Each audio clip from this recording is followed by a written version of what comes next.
보셨죠? 22장에서 24장. 역시 이제 다윗이 피난 생활하고 있는 그 상황이죠. 그런데 다윗을 죽이려고 하고는 사울이 계속해서 쫓아다니는 모습을 우리가 보고 있었습니다. 오늘은 21장에서부터 이제 30장까지의 그 다윗이 사울을 피하여 방랑한 그 생활을 하고 있는 중에 마지막 부분 좀 왔어요. 그죠? 사무엘이 죽었죠. 25장에서. 그죠? 사무엘이 죽었습니다. 근데 사무엘의 죽음을 한 절로 이렇게 요약해서 정리하고 있어요.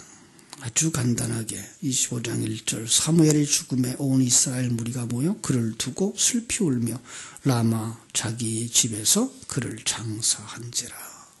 여기까지죠. 참 사울을 왕으로 세웠고 또 다윗을 왕으로 세운 그 사무엘의 죽음, 인간이 무엇이며 죽음이 무엇인가를 그 사울과 다윗의 갈등 속에서 간략하게 정리해 주고 있는 이러한 모습을 우리가 보게 됩니다. 사무엘, 하나님에 의해서 이 땅에 보냄을 받았죠. 하나님에 의해서 부름을 받았고 하나님의 도구로의 삶을 살다가 하나님의 부르심을 받아 들어가는 것. 이것이 사울이 알고 다윗이 알았으면 하는 것이었던 거죠. 바로 우리들이 알았으면 하는 거죠. 그렇습니다. 사무엘의 일생이라고 하는 거 멀리 보면 넓게 보면 아주 긴 이야기입니다만은 우리 일생이라고 하는 것 크게 보면 7, 80년 아주 고단한 날들입니다만은 한 줄로 요약할 수 있다는 얘기죠. 하나님에 의해서 보냄을 받았고 성령의 기름 부음 받아서 하나님의 백성 되었고 하나님의 사람으로 옛사람과 새사람의 갈등 속에서 새사람은 점점 왕성해져 가고 완성되어져 가며 옛사람은 벗어져 버리면 아버지 집으로 돌아가는 것. 이게 바로 우리의 일생이라는 거죠. 그렇습니다. 거기서 우리가 무엇을 위하여 살아야 될 것인가, 매일매일의 삶 속에서 우리는 어떻게 살아야 될 것인가를 우리의 믿음만큼 정리하면서 살아가게 되는 거죠. 바로 여러분들이 그 속에 살고 있는, 이 시대 속에 살고 있는 사무엘들이 되셔야 할 줄로 믿습니다. 그래서 2절로 42절까지 해서 참 미련한 자와 지혜로운 자를 대조하고 있죠. 이렇게 보면서 이렇게 제목을 제가 드리면 이런 생각 들지 않으세요? 지혜로운 다섯 처녀와 미련한 다섯 처녀의 이야기처럼 보시지 않겠어요? 바로 그런 부분이에요. 우리가 이렇게 성경을 보면서 정리할 수 있으면 정말 좋습니다. 미련한 자로는 나발이 나오죠. 그리고 지혜로운 자는 아비가일이 등장을 합니다. 이 땅에 살고 있는 모든 사람은 다 미련한 자죠. 왜요? 하나님의 지혜를 가지지 못하고 살아가는 자들, 자기 일생에 입은 하나님의 은혜를 깨닫지 못하는 자들, 하나님이 주신 것도 하나님이 주신 것인 줄 깨달아 알지 못하고 살아가는 거죠. 그 이야기가 다윗이 나발에게 그의 재산, 삶의 일부를 요구할 때 거절하는 거예요. 여러분, 이 다윗이 나발의 집에 와서 요구하는 모습 보면서 그런 생각 안 들어요? 이거 조직폭력배 같아. 이런 생각 안 들어요? 저는 완전히 그렇게 보여요. 아니, 자기가 뭘 해준 게 있다고 와서 돈 달래. 뭐 해준 게 있다고 와서 양식을 달래. 그죠? 바로 이런 것들을 보면서 조직폭력배가 생기진 않았을까 이런 생각까지 해요. 그런데 우리는 이걸 좀 더 영적인 각도에서 볼 수 있어야 되죠. 지금 다윗은 예수 그리스도의 상징이죠. 그죠? 그래서 하나님이 우리에게 항상 요구하시는 거죠. 그거 달라는 건 바로 이 모든 것이 다 당신의 은혜 속에서 존재하는 겁니다를 인정할 때 거기에게 내줄 수 있는 거죠. 우리의 시간의 일부를, 물질의 일부를, 그죠? 이 11조 생활도 바로 그런 거죠. 내 일생에 있어서 이건 다 하나님의 것이었습니다.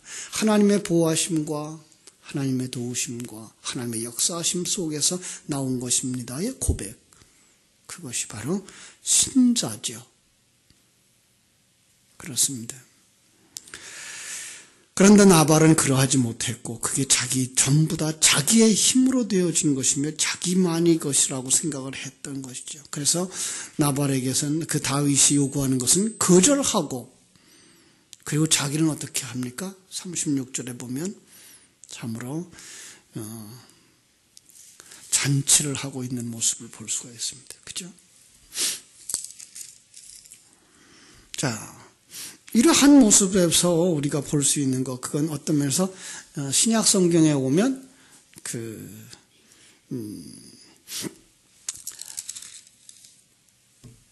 누굽니까? 누가복음 16장에 어리석은 부자와 같이, 그죠? 하나님의 것은 생각지 못하고 날마다 자기를 위하여 호화로이 연락하는 자, 이렇게 잔치하는 자.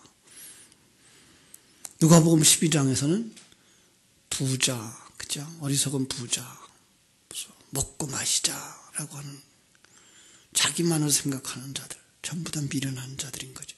거기에 이제 지혜로운 자가 대조를 하고 나오죠. 아비가일입니다. 아비가일은 급히 일어나 떡과 포도주 여러 가지 음식을 마련해서 다윗을 찾아가서 무릎을 꿇고 용서를 구합니다. 자, 그 아비가일이 준비한 것 좀 보실래요? 18절, 25장 18절에 보면 아비가일이 급히 떡 200덩이와 포도주 2가죽부대와 잡아서 요리한 양 5마리와 볶은 곡식 5세아와 건포도 100송이, 무화과 뭉치 200개, 하나님의 것입니다라고 드리는 거죠. 이 모든 것이 하나님의 것입니다. 그렇습니다. 그가 바로 그리스도의 신부인 거죠. 이 모습이 다윗이 그를 취하여 안에 삼는 그림으로 그려지는 겁니다. 그러지 않으면은 이런 일들은 어색해요. 아니, 어떻게 원수되어졌던 그 관계, 어떻게 그 남자가 죽자마자 그 여자는 다윗에게 가서 시집을 가며 다윗은 또 그 아내를 취하려고 하는가, 이런 부분들이 이렇게 구속사적인 각도에서 보지 않으면 이건 아주 불량한 얘기들이죠. 그러나 바로 그러한 자가 그리스도의 신부다. 그죠? 그 그리스도의 신부는 옛사람인 그 남편 나발이 죽자 완성되어져, 그리스도의 신부로 완성되어져 그리스도와 한 몸을 이루는 그 그림을 여기서 그려주고 있는 거예요. 그렇습니다. 26장에 보면 사울이 또 다윗을 공격하는 모습을 볼 수가 있습니다. 그런데 그가 이제 24장에서도 우리가 본 것처럼 정말 사울이 회개한 것 같은 모습을 보여줬지만 그의 마음은 여전히 다윗을 죽이려고 쫓아다니는 것. 그것도 어떻게 봐야 된다고요? 인간 사울로 보지 마시고 사단과 세상과 내 안에 옛사람, 그는 내 속에 새 사람을 항상 죽이려고 하는 거죠. 언제까지요? 옛사람이 죽을 때까지, 이 세상이 맞춰질 때까지. 아니, 하나님은 그걸 도구로 삼아서 하나님의 백성들에게 하나님의 사랑이 얼마나 큰지, 그리고 아버지 집이 얼마나 풍족한지, 아버지의 사랑이 얼마나 큰지를 깨달아 알고 돌아오도록 하시기 위해서 그런 것들을 도구로 사용하고 계시다는 사실을 우리가 알 수 있어야 되는 거죠. 그죠? 6절로부터 12절에 보면 사울이 자신을 죽이기 위해서 진을 치고 있다는 사실을 다윗이 알고 아비새와 같이 사울의 진에 잠입해서 잠들어 있는 그 사울의 머리맡에 있는 창과 물병을 가지고 나옵니다. 다윗은 알았습니다. 사울을 심판하시는 분이 다윗이 아니라 하나님이어야 한다는 사실입니다. 예. 여기서 우리가 생각할 수 있는 것, 인간적인 것도 마찬가지입니다만은 우리의 옛사람을 완전히 벗겨버리는 것도 내가 아니라 하나님이라고 하는 사실. 사단 앞에서 우리가 승리하게 하는 것도 내가 아니요 하나님이라고 하는 사실을 아는 사람, 그가 바로 영의 눈이 열린 사람입니다. 그가 하나님의 백성입니다. 그렇습니다. 그러므로 자기가 죽이지 않아도 하나님이 심판하실 것이라고 하는 확신을 가질 수 있었던 것이죠. 다윗이 창과 물병을 가지고 나아가서 이제 사울에게 충고를 합니다. 먼저는 사울을 지키고 있었던 군대 장관 아브네를 향하여서 책망을 합니다. 어떻게 너는 기름 부음 받은 자를 그렇게 보호하지 못하는가? 그리고 사울 곁에 갔었다고 하는 물적 증거, 창과 물병을 찾아보라고 하죠. 그러면서 사울 앞에 얘기를 합니다. 어떻게 벼룩을 잡으려고 나왔습니까? 자기는 거기 앞에 뭐로 비기는 거예요? 벼룩이라는 거예요. 자기는 나는 아무것도 아닙니다. 내가 무엇이간데? 자기를 아는 자. 하나님 앞에서 설 때 성도들이 자기를 알 수 있어야 돼요. 우리는 참 사람들을 위로하고 격려하고 힘주려고 당신은 하나님 사랑받기 위해 태어난 사람 이런 말을 자주 합니다마는 정말 하나님 앞에 설 때에 내가 얼마나 작은 자인가, 하나님이 얼마나 크신 분인가를 알 수 있는 자, 그게 바로 성도죠. 그렇습니다. 그는 스스로를 벼룩이라고 매출하기라고 여기면서 하나님 앞에서 자기 모습을 인정하고, 사울은 다윗의 목소리를 듣고 또 자기 잘못을 깨닫고 인정을 합니다. 그러나 그는 입술에 붙은 말일 뿐입니다. 그게 누구의 속성이라고요? 사단의 속성이라고요. 안 변해요. 사단이 그 속성이 변하면 그는 사단이 아니죠. 그렇죠? 그렇습니다. 이제 다윗이 거기 있어서는 안 되겠다 싶어가지고 다시 블레셋 땅으로 피신을 합니다. 블레셋 사람 가드로 도망가서 거기서 이제 그 아기스에게로 이르러 한 성읍을 얻어가지고 거기서 살게 됩니다. 거기서 1년 4개월 동안 살았다. 그렇죠? 아기스는 다윗을 신임할 수 있었는지 모르겠습니다. 그래서 그에게 참 부하를 데리고 그술로 가고 기르스로 가고 아말렉을 쳐부수고 돌아오는 이 다윗의 모습 속에서 그를 더 신뢰하고 있었는지도 모릅니다. 하나님의 사람들은 어디에 가서든지 신임을 받는 사람들이 돼야 돼요. 엊그제는 어떤 기독교 집단에서 무슨 조사를 하겠다고 통계를 내겠다고 전화를 해서 물어봐요.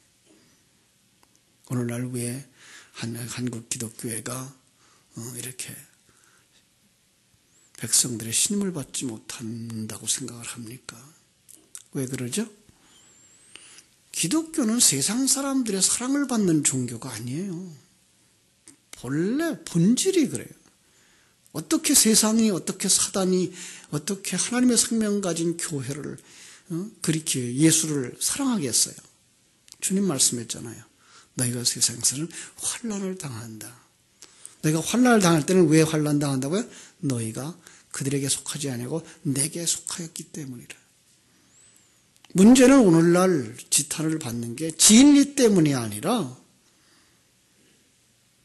어리석은 세상 사람들을 만도 못하게 살아가고 있는 오늘 기독교 때문에 그렇게 욕을 먹는 것이죠. 오늘 우리는 정말 어디서든지 윤리도덕적으로 신임을 받을 수 있는 자들이 되어야죠. 진리로 말미암아서는 배척을 받는다고 할지라도 우리가 삶에 있어서는 그들을 포용할 수 있어야 되고, 사랑할 수 있어야 되고 은혜를 끼칠 수 있는 자들이 되어야 할 것입니다. 오늘도 하나님께서 여러분과 나에게 허락하신 시간, 하나님이 우리에게 허락하신 그 환경 속에서 저 사람은 하나님의 사람이야. 우리와는 삶이 다르고 우리와는 추구하는 것이 다르지만 분명히 저는 하나님과 동행하는 사람이야. 사울이 다윗을 죽이려고 그렇게 애를 쓰지만 마지막에는 자기의 가족을 다윗에게 부탁할 수 있을 수밖에 없었던 것처럼 정말 우리가 그런 면에서 인정받는 하나님의 사람들, 그런 면에서 인정받는 우리 교회가 되어야 할 줄로 믿습니다. 기도하겠습니다. 하나님 우리 아버지, 오늘 우리에게 주신 말씀 속에서 나발과 같이 미련한 자, 아비가일과 같이 지혜로운 자를 대조시키시면서 너희들은 이렇게 미련한 자처럼 살지 말고 지혜가 없는 자처럼 살지 말고 하나님의 지혜를 가진 자, 하나님의 생명을 가진 자, 하나님의 존재를 인정하고 하나님의 뜻을 깨달아 알고 하나님 앞에 영광을 돌리는 자로 살라 말씀하시는 귀한 음성을 듣는 시간들이 되게 해주시기를 원합니다. 세상은 우리를 사울이 다윗을 공격하려고 하는 것처럼 우리를 삼키려고 덤벼듭니다. 그러나 그때라도 하나님이 지키시고 보호하심을 깨달아 알 수 있게 해주시고, 그렇기 때문에 어디에 있든지 어떤 환경에 있든지 어떤 상황에서든지 예수 그리스도의 사람다운 아름다움을, 그리스도의 향기를 드러낼 수 있는 자로 살게 하여 주시옵소서. 오늘도 일마다 때마다 이 말씀들이 생각나게 해주시고 그래서 하나님의 영광을 나타내는 하루가 되게 하여 주옵소서. 예수님의 이름으로 기도하옵나이다. 아멘. 하늘에 계신 우리 아버지여, 이름이 거룩히 여김을 받으시오며 나라의 임하옵시며 뜻이 하늘에서 이룬 것 같이 땅에서도 이루어지이다. 오늘날 우리에게 일용할 양식을 주옵시고 우리가 우리에게 죄 지은 자를 사하여 준 것 같이 우리 죄를 사하여 주옵시고 우리를 시험에 들게 하지 마옵시고 다만 악에서 구하옵소서. 대개 나라와 권세와 영광이 아버지께 영원히 있사옵나이다. 아멘. 자유롭게 기도하시기 바랍니다.